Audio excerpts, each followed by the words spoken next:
నమస్తే అన్న అందరికీ నమస్కారం।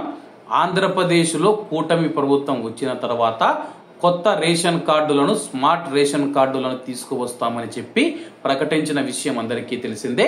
అలాగే ఈ రేషన్ కార్డులకు సంబంధించి ఆంధ్రప్రదేశ్ మంత్రి నాదెండ్ల మనోహర్ గారు కీలక ప్రకటన చేశారు। వివరాల్లోకి వెళితే ఆగస్టు 25వ తేదీ నుంచి ఆంధ్రప్రదేశ్ రాష్ట్రంలో స్మార్ట్ రేషన్ కార్డుల పంపిణీ మొదలవుతుందని చెప్పేసి మంత్రి నాదెండ్ల మనోహర్ గారు తెలిపారు।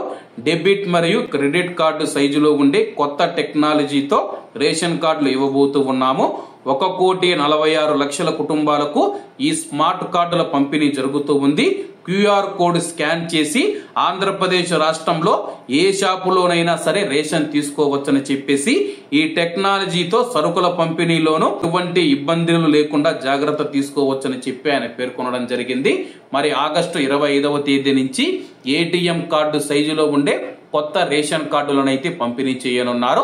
కాబట్టి అందరూ బాగుండాలి, అందులో మనం ఉండాలి। అందరికీ నమస్తే అన్న, జై హింద్।